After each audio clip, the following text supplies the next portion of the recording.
We are now ready for the first panel of the day. Yes, before that, before we call all of our speakers today, we can announce a lot of keynote speeches. Oh, yes. A lot of awards we're gonna Give again. handle away. So the best thing is today is the case study day. That's the most Really? important part of this okay, day. and That a lot of means- panel discussions. Yes, a lot of guys will have 15 minutes to ensure their place at the top 3 positions, and they can actually gain 3,000 euros as the main prize, which is very nice. So clap your hands to the organizers.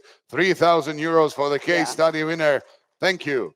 Hopefully the host will get at least a quarter of it just to be safe. You can dream on. Yeah, we can dream on. Yeah, that's true. Okay, Let's go. The first panel discussion, we're going to call Mr. Janez Anžič, MSc, Director of the Operational Service Center, Telekom Slovenia. Gremo Slovenci. Welcome. Dobro Živijo. jutro. Ja. Bog. Evo, zbirajte gdje hoćete, mislim da je panelist tamo, tako da. The second Na one is Srđan Radosavljević, Senior Pre-Sales Manager, Kaspersky. Bog, Srđo. Štvanja, jutro. Dobro jutro, dobrodošli. Nije to sve, stiže nam i Michal, i to Ciemiega, je se tako čita Michal? What's your surname officially? Something like that. Ciemiega, Hi. Regional Sales Hi. Manager, CyberArk, i Matija Mandarić, Security Pre-Sales, Consulting and System Architecture, Trend Micro. Jel to stane sve na vizitku? Can you put it on the business card? Welcome. And the moderator is Dragan Petric, Executive Editor at Bug. Dobro jutro. Our moderator for the morning panel. Ciao, ciao. Thanks for joining us, Dragan. Welcome. Okay, gentlemen, enjoy. You have 45 minutes. If you do it in half an hour, you can get a free lunch. Thanks.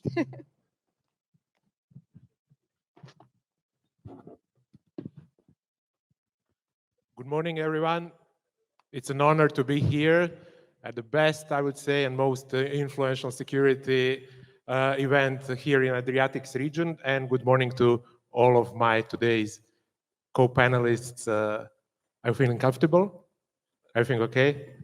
So we're going to talk about cybersecurity solutions for secure businesses. So the main topic, I would say, would be artificial intelligence, the impact of artificial intelligence on cybersecurity, but we're going to talk about the importance of investment in cybersecurity in corporations, the importance of education of employees in cybersecurity in corporations. So let's start with Matija. Matija, you are working as a consulting and system architecture at Trend Micro. Just a few words about what your role means.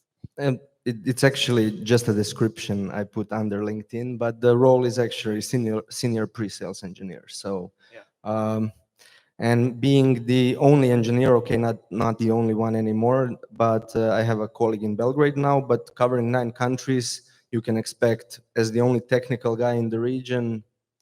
It's all from pre-sales, architecture, consulting, to even sometimes incident response and support. Okay, so I've mentioned we're going to talk about artificial intelligence a lot today. So what do you think? Will the landscape of cybersecurity change significantly due to AI? And will vendors dealing with cybersecurity have to change completely due to AI? Yeah, maybe we should have reversed the question in a way. People get shocked because I usually at meetings, when somebody is asking something about AI, especially on the network level, I like to shock them. AI doesn't exist. And then when I curb their enthusiasm a bit and we set the playing field right, then I try to explain that 99% of people, and I'm not talking just about general public, but even engineers in the field or CISOs especially, have a misconception what AI is. That's why I don't like the word. So I like to be specific: machine learning, generative models, large language models. So these are specific tools for specific tasks. AI works sounds magical, but it doesn't exist. And this ML, LLM, these are specific tools that don't sound so overwhelming anymore. They have some limitations. By coincidence, I have a degree in mathematics, so if anybody is interested at the maybe Q&A, if we have time, or at the coffee break, I can explain what are the real constraints. And I'm not just talking about engineering constraints. All of the engineering is almost 50 years old, right? But the mathematics behind our ideas have some real constraints that are probably not solvable. But okay, joking or shocking aside, I don't think the landscape will change much, because what we see now that there are several attacks using AI, Worm GPT, Deep Locker, and I put one down. I knew some of the questions with Black Mamba, right? Black Mamba used repacking, rehashing. Attackers were doing that 10 years ago, manually. So specific tool to automate some of the tasks, but it's not a black box solution. The Deep Locker had some hidden triggers, so the analysts couldn't find what the trigger for malware was, right? WannaCry had a registered domain. When the guy from UK registered it, WannaCry stopped all over the world because he thought it was in the sandbox.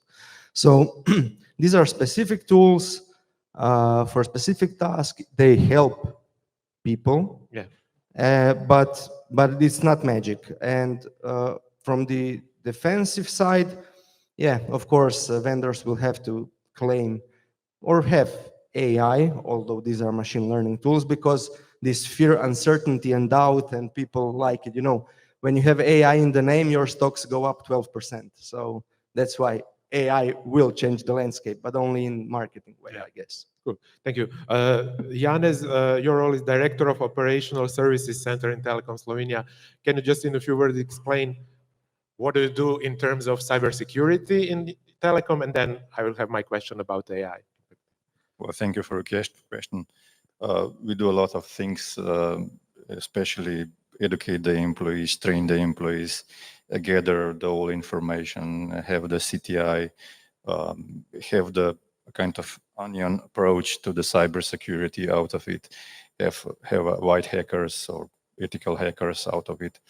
We do a lot of information exchange with different organizations in the EU or in the States around the world.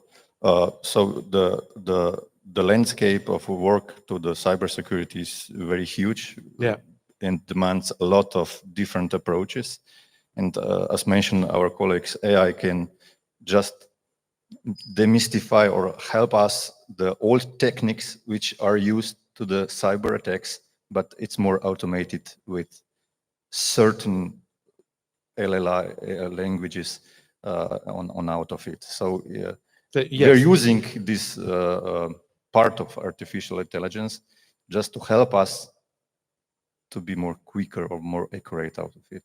Does it change the way you plan your security strategies in such a huge company? Yeah, of course. For example, this generative AI can produce, for example, in a couple of seconds of your voice, it can produce artificial language and the automate talking with you. And if employees doesn't recognize this language, that this is not the real person, they can maybe transfer the money to the other bank account and so on. So especially this AI will be in the future big constraint and big issue, how to deal it with this cybersecurity bad guys on the other side, which they are already using and will be using even more this AI solution out of it. And of course, you have to adopt and you have to change your strategy for that to be at least in line with counterpart. Cool, thank you. Michal, you are a sales manager in CyberArk, so we pretty much understand what you do. So I would say you are the right person to tell us what is the danger or maybe advantage of using artificial intelligence in cyber warfare. Sure. Actually, what I wanted to say that I'm not that much sales anymore. Okay. Yeah. Not focus on that much, but I must echo the guys, because I also think that, I mean, this question that you ask is very future-oriented because we don't have AI at the moment. We have very point solutions. We can talk about the automation of the processes. We can talk about the autonomous systems. But I think that AI is just the buzzword, as it was with ATP in the past, partially also cloud computing, because everybody thinks about computing differently. So I would differentiate it here. And still, as long as I think that using AI in a cyber warfare is like a long-term, future-term discussion. Now, when we talk about a cyber attacks, because we still don't have like cyber warfare these days, of course, attackers are using a lot of automated tools just to automatically analyze data that they are able to get from the internet about a customer environment, about the environment itself when they're already in. So for sure, there is some danger here, and from the security perspective, of course, automation, and I will still stick to the automation, bring a lot of advantages because we can do many things much quicker than if we were not using it. We can, for example, use like advanced biometrics or authentication or user behavior analytics, but it's still automation. One danger that I see, but it's not connected that much to the cybersecurity, are the autonomous systems, and it's more like the ethical concern, because when we have the autonomous system who will, I don't know, manage the attack, for example, and this attack will cause the death of the number of people, the question is actually at the end, who is responsible for that? Is it the person who created the algorithm? Is it the person who clicked start? Is it the algorithm itself, which can't be responsible? And the other thing is, if we expand in the, let's call it AI, and when we have the general AI at some point, the question is how we will be able to control it somewhere in the future. So yes, I think that dangers are there, but they are very much future oriented. At the moment, AI is just, for me, kind of the buzzword, both for the attacker side and from the defender side. Yeah, thank you. Srđan, you work as senior pre-sales manager in Kaspersky. So I would like to ask you, can AI malware become super intelligent, and can we lose control over it? Hi, good morning, everybody. Before I answer your question, I would just like to say that I'm really honored to be here, invited on this panel with these great gentlemen, and to exchange, our thoughts about this topic.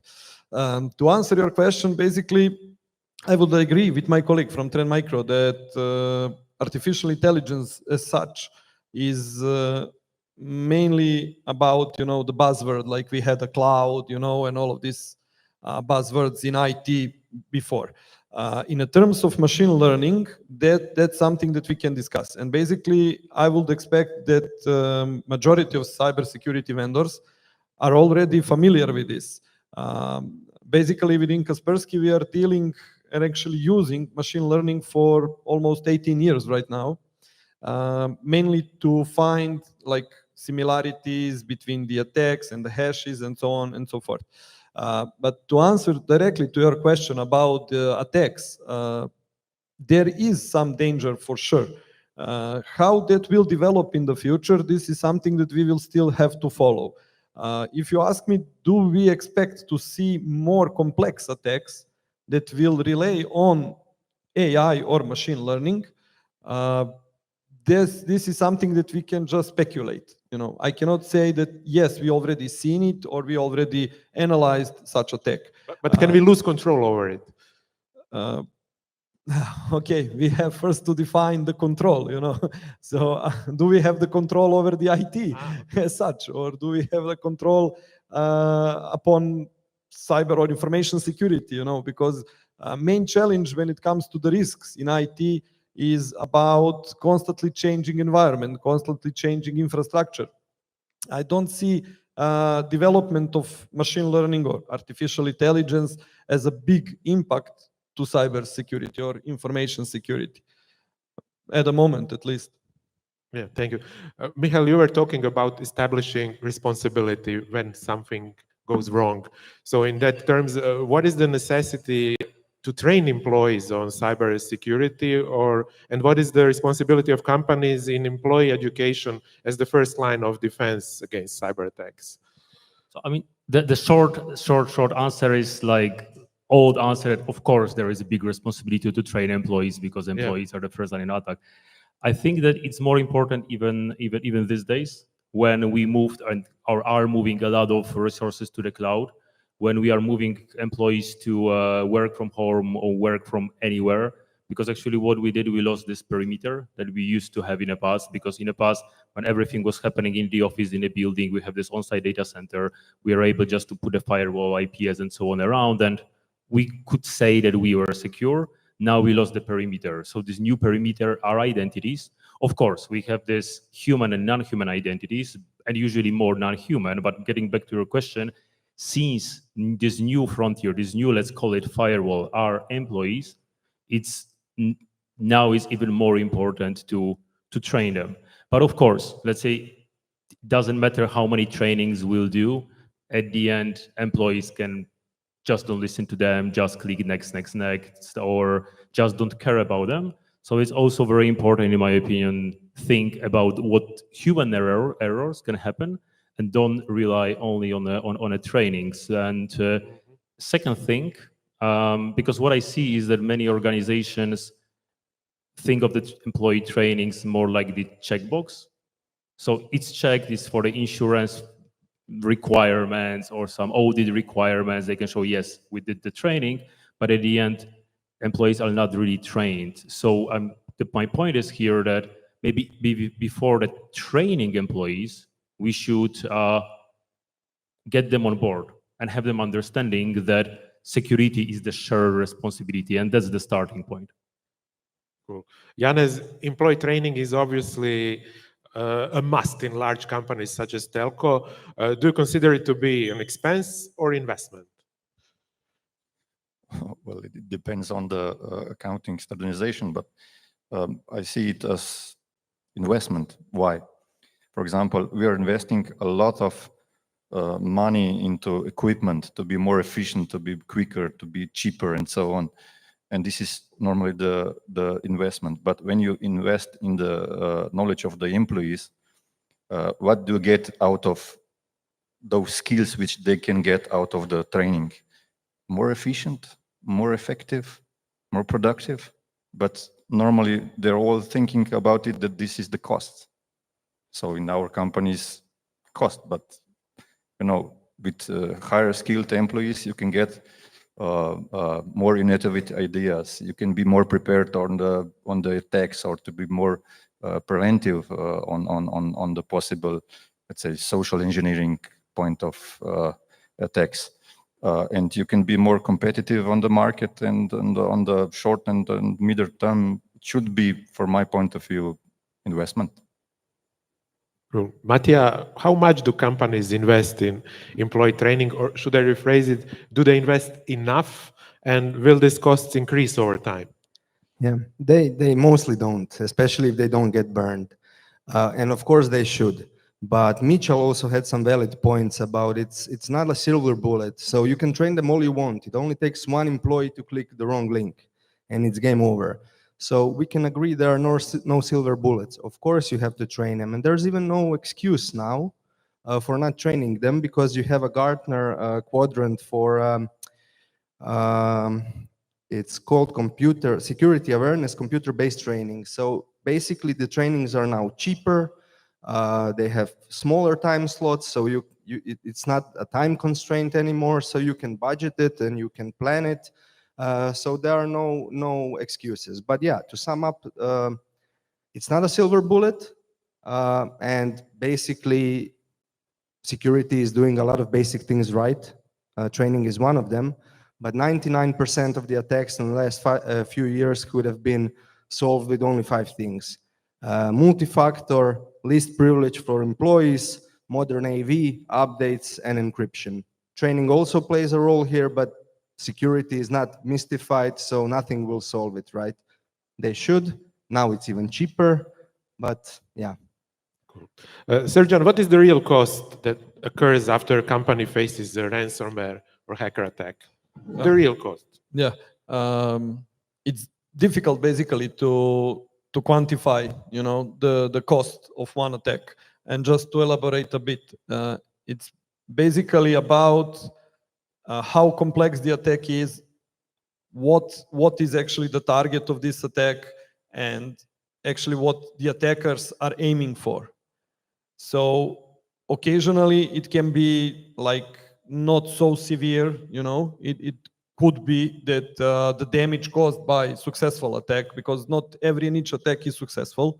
In order for you to have the damage, we have to make assumption that attack will be successful. Because there are technologies that help us in like everyday operations to prevent this like number of 99% of these basic attacks, let's put it like that, that traditional IT baseline, IT hygiene can help us to prevent those attacks. And then we have this percentage of attacks that unfortunately are successful. And then it depends what is actually the outcome of attack. What I can share is information from our region. Now we are called region, right? That what we see from our incident response and forensic analysis of such attacks is basically that the first aim of the attackers, they are looking to exfiltrate the data, and by exfiltrating the data, they are trying to sell it, to gain some value out of the dark market. Unfortunately, when they realize that selling this stolen data will not provide expected amount of cash flow, at the end, they are executing the ransomware attack. And then, like they are blocking everything what is possible to be blocked and locked by ransom, and asking for, actually the money, to encrypt the data.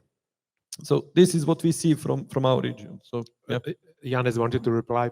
Maybe I can add. I don't know if you are familiar with ENISA report for the cybersecurity incidents. What is interesting out of it, that the number of ransomware attacks going up, but the ransoms actually going down. Why? Because the companies are more prepared for the future, for the cyber attacks, and they don't pay the ransom. So it's kind of maybe if the price is discounted, you mean they will pay? Actually, thank you for this. It's just to add short one. Basically, I hope that a lot of the companies went to conferences where we were, and we promoted actually this moment that for ransom we shouldn't pay. You shouldn't receive. Nobody should pay for the ransom, because with that you're just financing further development of the attacks and so on. And beside of the cyber security technologies, or I know that maybe this is out of bit of topic, but main tool against the ransomware is just pure backup.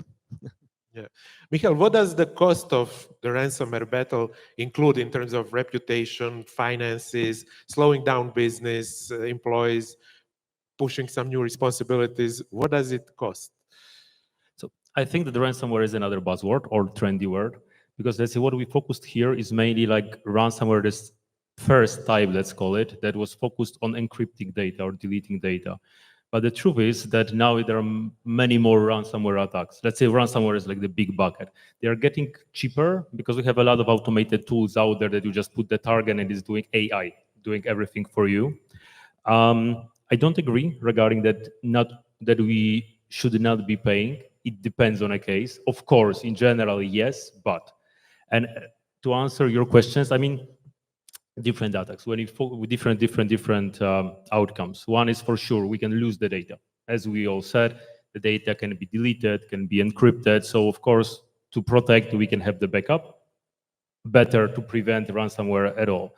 Another thing is that when we think about the ransomware attacks, which are exfiltrating data and selling the data, so for sure the loss of trust from the customers, legal fees or fines when we lose customer data, for example, that's another thing. For sure, when we have like huge ransomware attack, again, ransomware big bucket, it can impact the mindset of the employees when they feel that organization is blocked, they can't do the operations, they don't see when it will recover, they can be stressed that they'll lose their job and so on. So there's another cost. And I think that there's one more cost like post-attack, because we need to clean after the attack, and we could be using that time for driving like another strategic initiatives in the organization. So we need to remember about that kind of the attack. And I need to echo here, let's say the most important thing is prevention, and it's not even backup. Backup is like something that helps, but first we need to find a way not to let ransomware attack be executed at all. Of course, is like idyllic, but that should be our first goal. Yeah. Janez, to what extent can maintaining cybersecurity be applied in working from home? And does it make any difference when you work in your usual, typical workplace? Well, in the past, when a couple of years ago, I don't know, 3-4 years ago, the COVID started, we went to go to work from home almost during the night. And a lot of companies were not prepared for that huge change in very short time. But nowadays, they are more mature on the security levels. They have EDR on the endpoints. They have VPN connection, multi-factor authorization. They have, let's say, for secure Wi-Fi connections. They have placed information security policies. They train the employees, and it's kind of mutual agreement between the employee and the employer. And for nowadays and on the future, this difference will be shorter and shorter and shorter. But in the companies, you have to have strict policies, rules, what have to be in place, what is the policies, what the employee when working from home is different when working from the company side. From the security point of view, it's not any big difference. You have to have all the measures in place. But nevertheless, at the end, the human is the weakest link. If they click on the emails, or if you don't have email prevention system and so on, then you're on the slippery side of the security. Cool. Michal, who is responsible when a successful attack occurs? Is it the owner or management of company? Especially, does it depend on the budget, if it was approved or not approved on a request from IT people? Sure, but before I answer, I would like to partially not agree with that we need the same security measures, because let's say the environment changes. So of course we could be trying to implement exactly the same in a VPN, for example, every employee to the environment, but it will be secure.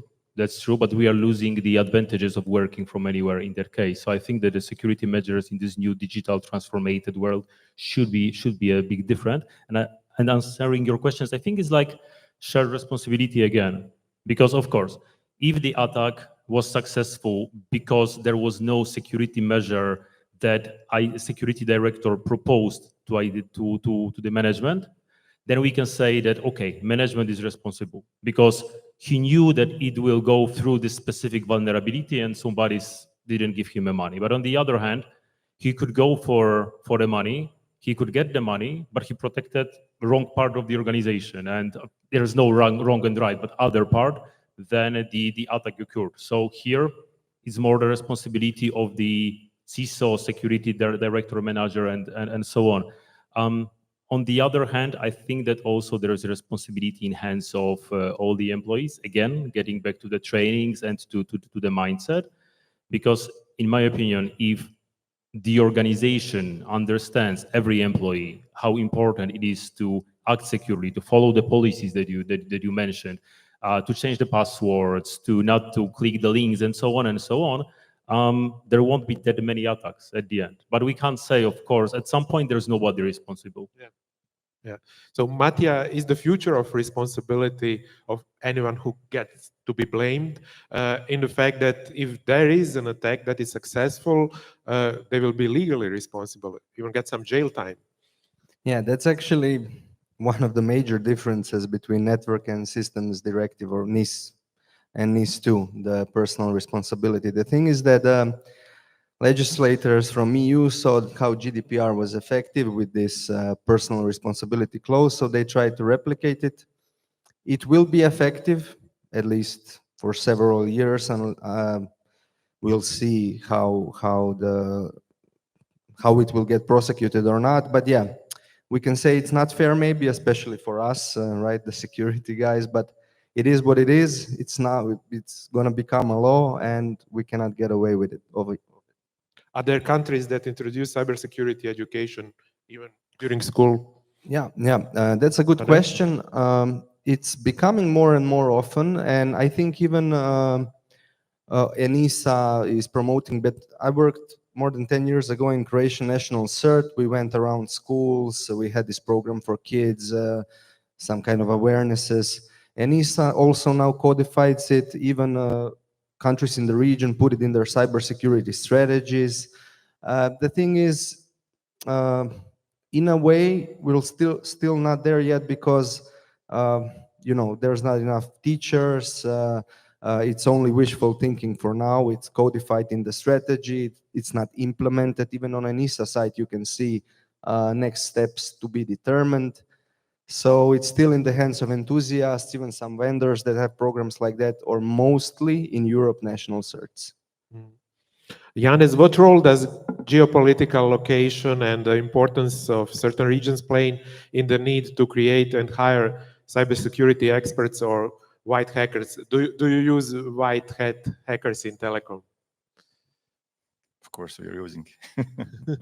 I think that the company which is not on the mature level of the cybersecurity, or which wants to go on the higher step on the mature level, they should use white hackers or ethical hackers. But it depends on the region and the regulation framework and the standardization or the information security laws, and on which kind of industry you are in. But nevertheless, when you implement a new service, new technology, new products, even not in the ICT service on the other parts, you should check it before you run it live, and not just once, but you have to do it repeatedly all the time. Should the IT budget be separated from the budget for cybersecurity? That really depends on how large is the company. If the company is small, Yeah. it's better to have, let's say, the same budget because of the agility and to be more flexible. But when the company is larger and they're doing with different ways, different other businesses or different part of the businesses, it's better to have a separated budget because of the way that cybersecurity then is treated more responsible for it. Of course, there is a lack of resources for that, but I think for the larger companies which are doing with a huge number of services, products, it has to be separated. Yeah. Srđan, I read in an article that 1 in 5 European companies with more than 10 employees faces cyber attacks. Is it an optimal estimate? And if so, is it too much in your opinion? I would say it's optimistic. I think Optimistic, not optimal. yeah, it's not optimum, it's optimistic. Based on statistics that Kaspersky have, we can say that approximately there is like 1 attack on every 30 seconds. So, but don't keep me, straight with this. I'm just recalling this from the top of my mind. But basically, answer is that attacks are there. I mean, they are constantly happening. So this wouldn't be a surprise for me. I would say that this is optimistic, and what my colleagues mentioned, it's about the prevention. So that everybody should be aware that threat is constant, threat is there. It's not something that is happening to some other company rather than ours. And usually what I like to say, it's not, question is not will it happen, but it's just when it will happen. So, yeah. So Matija, how does the EU and specifically Slovenia, Croatia, Bosnia, and Serbia rank compared to others in terms of cybersecurity and education and experts on the geopolitical scene? There are a lot of great people from our region, and most of them don't live here anymore. So that's why we have huge talent shortages, but at least people in the West think we are smart because our best are in the West, right? Joking aside, but economic hardships, cheaper labor, still quite good education, right? And this makes us a really good part for recruitment for the West mostly, even defensive or offensive. And that's one of the reasons actually why I don't think AI will take over this kind of attacks, phishings, and different, because we have cheap labor here that speak our languages. You can Google Veles, troll farms, Hackerville, Romania. This is our region we live in, so good experts, but our talent got better offers from abroad. And if I can just connect this question to several I got from you today, talent, responsibility question, and AI question, this is actually a great intersection where I will not be so skeptical about AI anymore, of course, machine learning and LLMs especially. That's where I see the opportunity for LLMs, parsing logs, prioritizing alerts, because of the talent shortages, we can all agree that now not all alerts will get checked. Not all logs will get checked. So if we decide that we don't have the people and we will not see some stuff, this is maybe an opportunity for large language models and some parsers to maybe check the logs, prioritize events, score the events, so we know the priority. Because even if I said AI, I usually say ChatGPT is like having million idiots at your command, right? It's hard to deal with million idiots, but they have some brute force behind them. If we agree that the logs will not get checked, maybe even million idiots is better than no one. Michal, how do employees view changing passwords forever and being bothered with not only training, but many other little jobs they have to do in order to establish a good cybersecurity company? Can bothering them too much become a problem? Before I answer, I would like to refer to two things that were said here. One is regarding the talent shortage, because I think it's a problem everywhere. We have it the same exactly in Poland, especially now when security systems are more and more sophisticated. I think that one of the solutions for that are managed security services that Telecom also is offering. And I think that's the future, because I think that no company will be able to have in their teams all the required high-level security experts. But one thing regarding the budget, don't you think that is like an open question, that if we separate the budget, we'll be pushing security still into this dark corner with a small budget that is not relevant for the business? Because security is still seen as a cost. Sorry for asking the question instead of you, but I think that it should be part of one budget, so business understand that security is part of IT. No, of course it's the same budget when the CTO or CEO is working on it. It's the same budget on the top of it, but on the level below that, I think it should be separated, because you have to be more flexible out of it. You don't have to wait IT guys, and you have to have separate responsibilities for that they are dealing, and they are checking if they are working everything, what have to be in place to be on the secure side. All right, yeah. So from that perspective, it makes sense, yeah. It's the same, but on the lower level, it has to be separated. All right, yeah. So with that, I agree. I just wanted to say that I think that we should have IT guys on board with the security decisions as well. And sorry, and to answer your question directly, I think that I already mentioned about it earlier. I mean, as long as we have the employees on board, and as long as they understand why security is important, they won't bother. But we can help them. We can help them with implementing like more modern security measures, systems, not to copy something that was in the past, maybe addressing directly the password part, implementing passwordless authentication, biometrics, QR codes. Token cards are quite legacy already, but things that can make their life easier. But the baseline is always, they need to understand that the security of the company, of their job, of the income for their families relies on their shoulders as well, and these security measures. Thank you. We only have a minute left, so if there are some questions from the audience, now would be a great time to ask them. I just have one last question for all of you, maybe just a yes or no. Would you pay a ransom to hackers? No. Never ever? Not never Or ever. never say no? Yeah, never say no. But yeah, the gist was already discussed. You Michal? fund future attacks. Michal? So as I said, in general, I agree, no, but there are some cases that is necessary to pay. Srđan? I will say no. Of course, yeah. And Janez?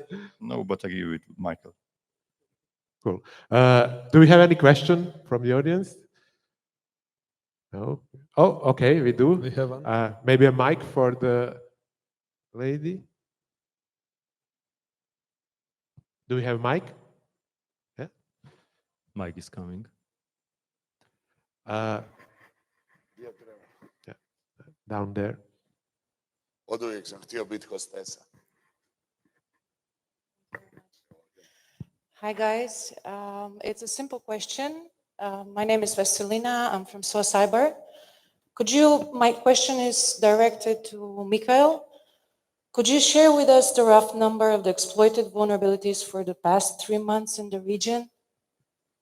Thank you. To be honest, I don't know, let's say, because we are not focusing on the exploiting vulnerabilities in general. So I'm afraid that out of my head, I don't have the answer for that. Sorry for that. But maybe you have the data back home. I can ask the AI actually for the answer probably. Sorry, but I believe You can read on the NISA report. You can download it, and you will find out in the last year, in the quarters and on the months. I just opened it, but it will take a couple of minutes that I can answer your question. Yeah, maybe I can step in. Basically, I don't have exact number, but what is on a rise in our region, basically like Slovenia, Croatia, Serbia, Bosnia, it's definitely RDP available servers out there. There is like a remote code execution exploit available, and this is what we see that is actually happening. So yeah, so I would say that this would be like maybe, if not number one, then number two for sure. Yeah. Thank you. Any more questions? Yeah, we do have one in the first row.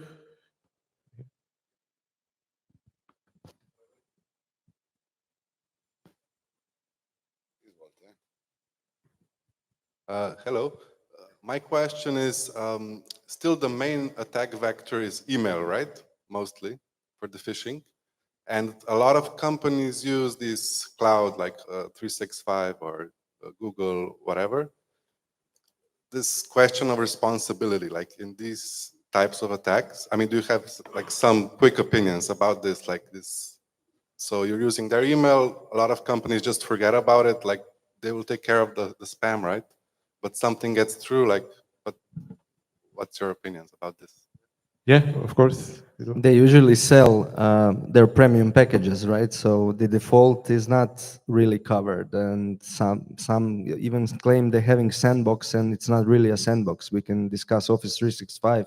Sandbox is actually opening the documents and checking URL reputation inside of them. It's not detonation of a sample. So, I mean, you're not locked in there. You can still put your gateway in front. You can still pay for the better service. So in a way, if still you have options, I would say it's still your responsibility. But that's a good question. But yeah, they can upsell the better. Maybe the future changes, but for now it is the way it is. To maybe add one thing here, because you're talking about a cloud. So every cloud provider, SaaS, IaaS, PaaS, and so on, there is always about the shared responsibility for the security. So I think that by default, we should not be basing only on what they're giving for free in a cloud, and even in a premium packages. It should be like a very thoughtful decision what you are implementing there, because this is a responsibility of the company, not cloud or service provider. Srđan? Yeah, thanks. So I will just try to give you, the answer from a real life example. So in terms of a vector attack, I'm focused on our region because this is my area of threat intel and this kind of stuff. And as I mentioned, in our region, what I see is actually the rise of these RDP type of attacks. And email was definitely before the number one vector of attack. Now what I see is basically a way of distributing some later stages of the attack. And just 2 seconds to explain.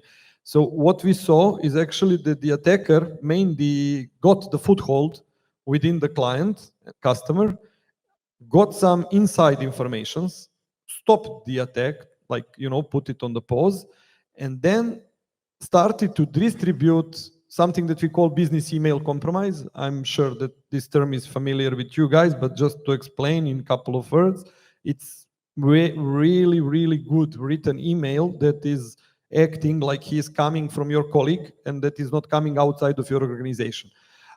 So then they use this like email communication approach to spread the attack on the different stages. But in terms of prevention and detection, for sure, I mean, there are technologies that can help to detect these kind of emails. And also now we see that with this artificial intelligence story, that they are becoming more and more creative. But on the other hand, prevention technologies that are, placed on email collaboration services, they should be able to recognize this. Yeah. Thank you. We're out of time. Gentlemen, it was a pleasure sharing the stage with you. Thank you very much. Thank you. Thank you, guys. Thank you. Yeah, Thank you, thank you. the pleasure was ours. Well done, guys. Thank you. Now go, enjoy, Dragan, I do will need you B2B. maybe one more minute. or few seconds. Why Yeah. not? Dragan, you have to stay here because we have a present for our lovely audience if they answer a very hard question. Are you Maybe ready? you can Maybe- help us with the question. Or You not. want some? Or not. If you want, Or if you not. want, you can ask. But I have very hard questions, so Yeah. you decide. I will And have you're going to one decide prepared. if it's the answer is correct, You- okay? You'll be the Okay. jury. Okay. Who here knows what the bug is? Reci, Okay, Srđan. okay, but you were A ti si bio unutra, lako participant. A to je nešto drugo. So, what is his bug? Who knows? It's a feature. You like the answer? You like the answer? It's a feature. But is it correct fully? Okay. Another think candidate that's- says magazine. yeah. What you prefer?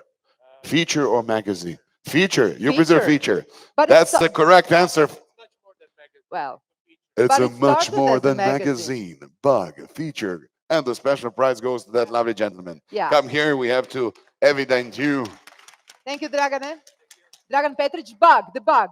Evo ga, we have the bag for the bug. Congratulations. Kako se čovjek pripremio. Now photo. This is for you. Photo opportunity. Yay. Show the bag. Yeah. Congratulations. You're now free to sit down with your bag. Thank you. Hey, Now, one disclaimer. okay. Warning, disclaimer. You know that I talk about 3,000 euros as a Yeah. winning prize? Yeah. You know what is even better? Yeah, and It the is half of not. and the half of it is not going to your pocket. Of course, but it is not for case study. It's even better. What? It's for the startups. Oh, Yes, so we have 3,000 euros for the startups, which is a great thing to start your business on. So we'll be Yeah. talking about later in the afternoon. Now we carry on with the next podcast we have yeah. We're here gonna call on stage. Mr. Jakob George, director of Janez. Jakob Jakob George, and the He is presenter is. Would you and Stanko Đuran, sales manager from SoftNet, will be the Yeah. guy Hi. who will be presenting and doing the podcast. Welcome. Nice to Welcome. have you with us. Sit down. Hi. You have 15 minutes, so Hit it, guys. yeah.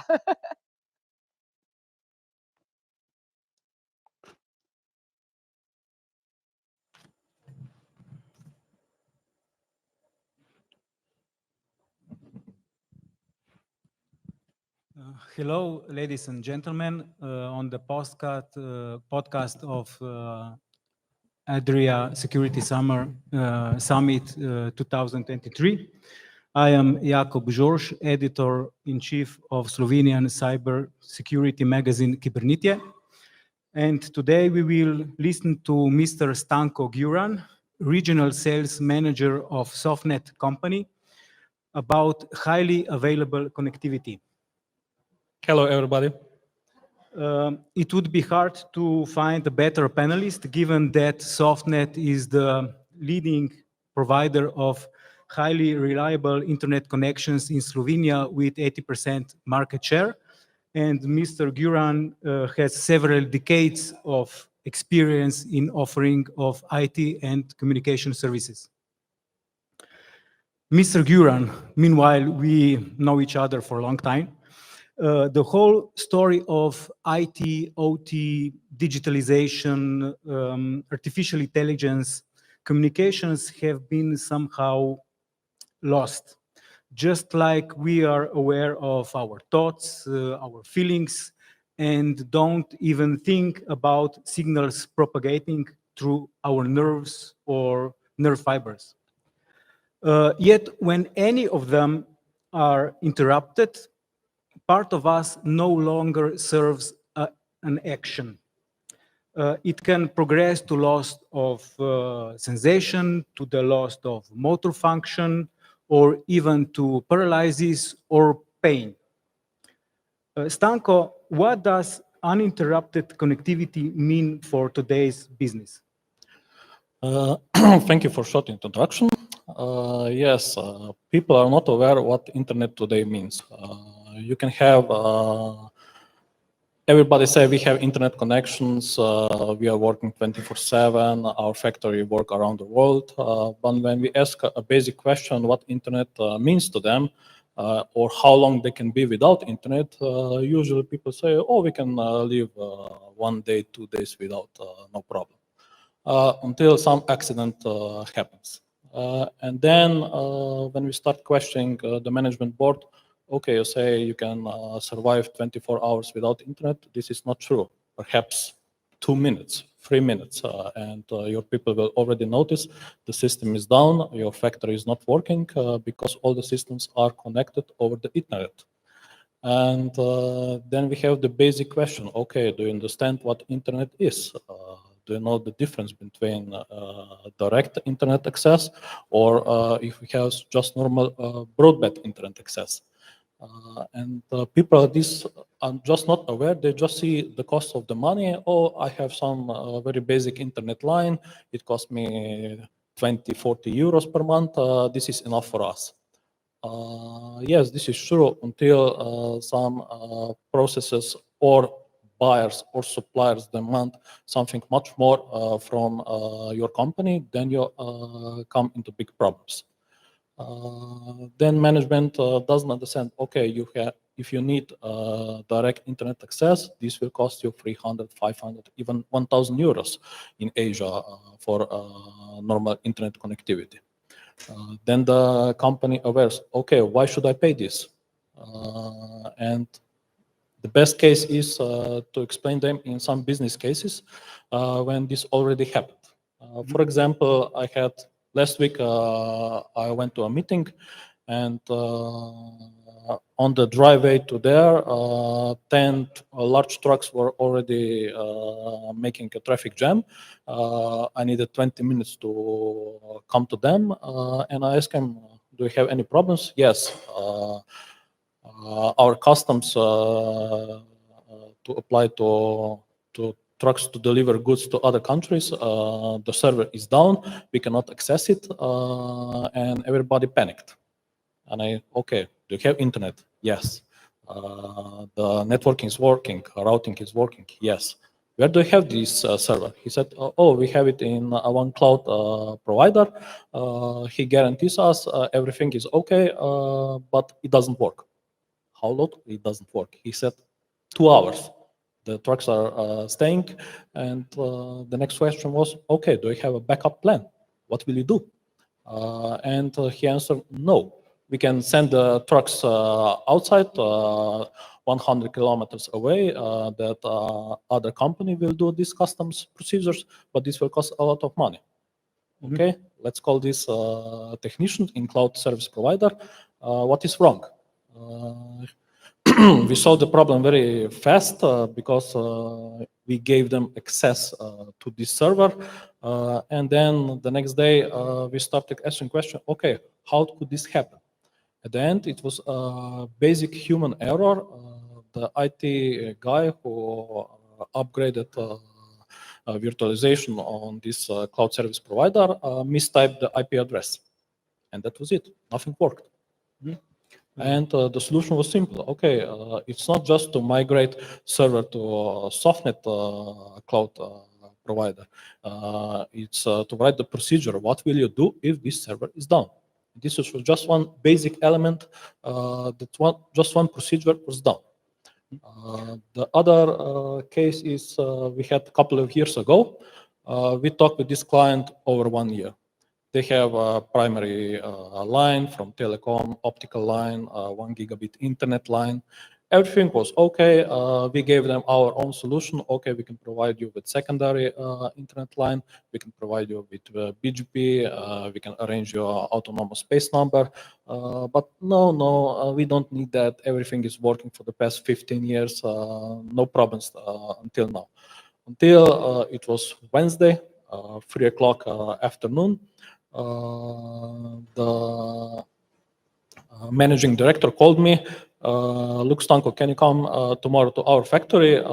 Yes, I can come around 10 o'clock. No, be there at 8 o'clock in the morning. Why? Just come, we need your help. Okay.